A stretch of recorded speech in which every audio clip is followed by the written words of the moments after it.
With the De'Aaron Fox signing coming with a lot of controversy, people polarized about the deal, whether it's great or not. The truth behind the deal is even deeper than you'd think, with Stephon Castle and Dylan Harper pegged to be behind De'Aaron Fox in the depth chart by some. That is not entirely the case. There's one aspect that has been completely overlooked in our minds about the Fox extension, including the finances. But not just that, a lot more, all coming up on this episode of Spurs Digest. We got numbers to back it up, and I think you'll find it very interesting. But let's just start, Keenan, by just showing. I want people to take a look. There's going to be people that don't like the contract no matter what we say. And hey, do you? I say that's fine. I understand the take that, like, hey, he's going to be on the wrong side of 30 with a guy that really relies on his athleticism making over $60 million a year. I get that concern. I fully do. But I want to play devil's advocate here to those people and, hey, hype the man up. The all-star, the guy who was 11th in MVP voting 2 years ago, Keenan. Looking at our point guards the last few years, this was our highest percentage played point guard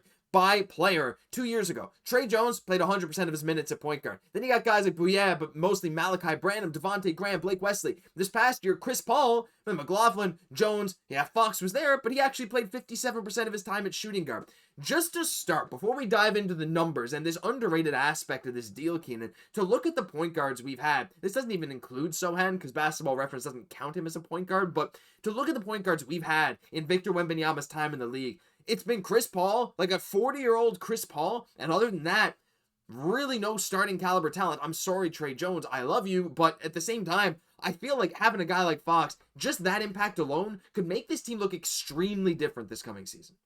Absolutely. The league is full of point guards. Like, that's the most important position in the league when you talk about Luka, Shea, Steph, and Jalen Brunson. The list goes on and on from there. And especially when you have a big guy in Wemby, obviously he's a nuanced big, so he has the ability to handle the ball, but all bigs need that guard to be able to facilitate, to bring the ball up the floor, and we haven't really had that. We had Chris Paul, and I understand Chris Paul was able to kind of help mentor these guys, which De'Aaron Fox is going to be able to step into that role, but we needed a point guard, and De'Aaron Fox is a ready-made point guard. The thing about Dylan Harper, he's 19 years old. Stephon Castle is still growing as a player. So, these two guys aren't ready to go in and go play high-level playoff basketball right now. The clutch player of the year 2 years ago is ready to go play high-leverage basketball right now, and that's what the Spurs, we all feel like the Spurs are going to do that. We need a guy like that who can do that. We needed to pay him. Yeah. We just needed to pay him. Yeah, you absolutely do. And again, I also understand people who say, yeah, but just because you haven't needed a position doesn't mean you should pay him. He's a max level guy. I feel like, when we look at his stats, I don't have his stats from 2 years ago, but the year before he came to San Antonio, so the year before last, in 2023-24, De'Aaron Fox shot 37% from three on nearly 8 attempts per game. And then he had a pinky on his shooting hand that required surgery, but played through a full season of it, which led to this 31% from three that we see. Now, again, there is more of a sample size of him being like a low 30% shooter, but Fox is capable of shooting very, very well. His athleticism is great, and he's so good at other aspects of the game that I feel like, again, it's like that alone is enough of a reason to say, I think this is absolutely worth it. It shows the Spurs are all in. But I want to get to the finances real quick, Keenan, because I actually want to bring up this because I thought it was pretty funny from Cinephile Matt on Twitter here. De'Aaron Fox's max contract will expire the year after Stephon Castle's first extended season and the same year as Dylan Harper's first year of extension eligibility. Chill with the overreactions and doomsday scenarios. This is what we're saying. I don't want De'Aaron Fox to move on to a new team, especially if he's great, because he could be great in a few years. But the fact is, yes, I know there'll be a lot of money eventually tied up in Stephon Castle, Dylan Harper, Victor Wembanyama, and De'Aaron Fox. We're talking a few years from now.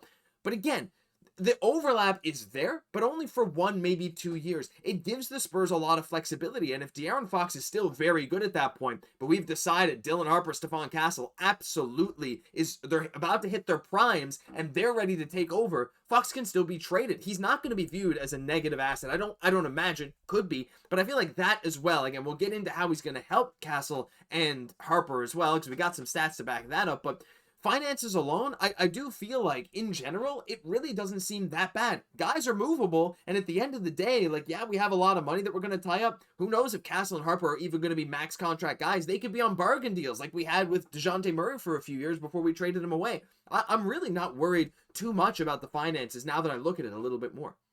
When his contract expires is when what matters here. Yeah. And to think that he is going to be a lesser player at that point in time, that's okay. But we have to think guards that play similar styles to him.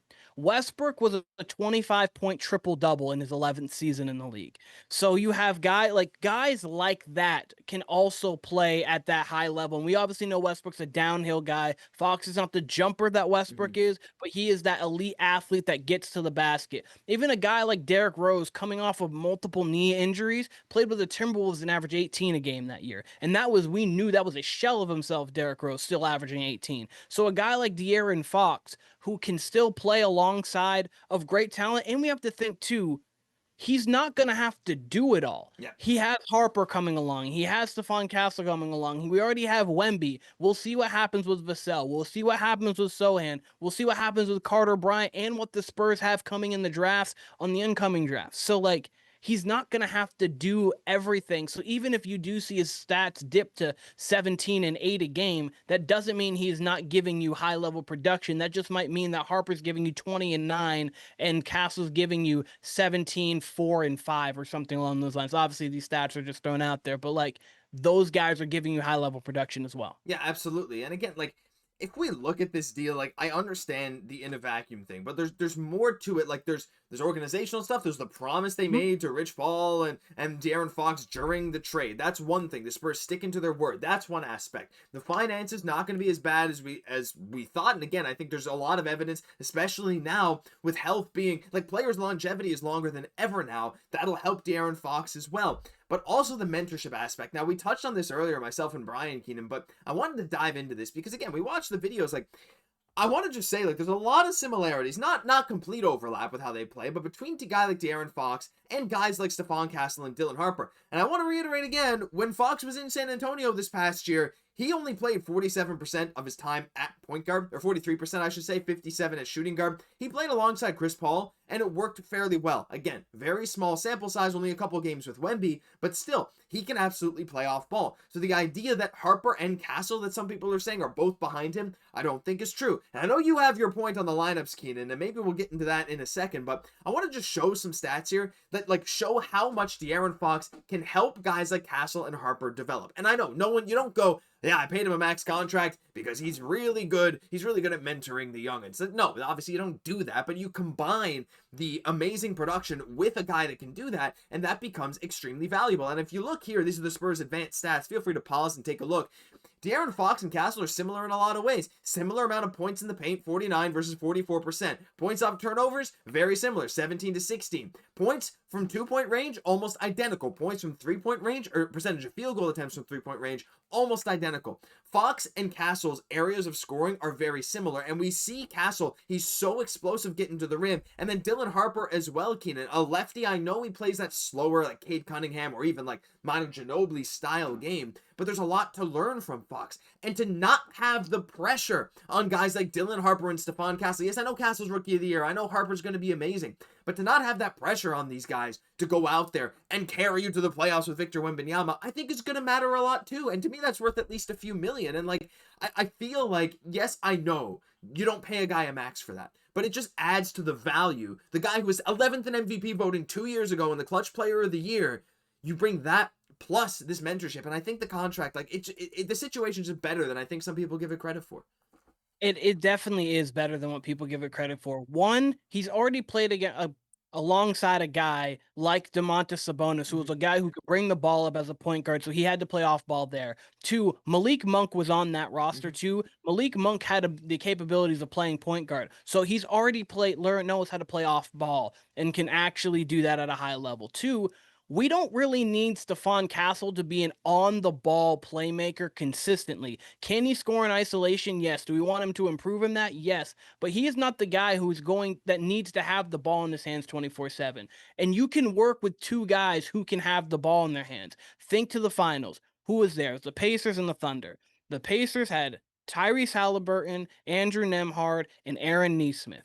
Aaron Nesmith, that 6'6" kind of defender who can shoot very well. We need to hope that Stephon Castle can progress in his three-point shot. He can be that kind of style guy, even to a umph degree because he's a much better athlete than Aaron Nesmith, even though Nesmith is a very good athlete. Yeah. But Nembhard and Halliburton both brought up the ball. They both played minutes together. And if Dylan Harper is as good as we think he possibly can be on the defensive side of the basketball, we're good because he can just go defend and then De'Aaron Fox can bring it up, or you can stagger their minutes. They don't have to play. Each of them can play 36 minutes, but play 18 to 20 minutes together. Mm-hmm. They can head both units. So now we have a guy at point guard for 48 minutes a game who is either Fox or Harper. I'm good with that. Yeah, me Like, too. I'm chilling with that. I'm happy with that. I'm happy with that too. And look, I know there's one concern that a lot of people are going to bring up, and it's shooting. But look, we can fill that void when we get to it. We brought in Kelly Olynyk, and we still have Harrison Barnes for now, and we still have Julian Champagnie. So we have some shooting from the guard spot. And reminder again, Fox just a year ago was 38% from three on 8 attempts a game. So like, it's not crazy to say that De'Aaron Fox can get back to like 35%.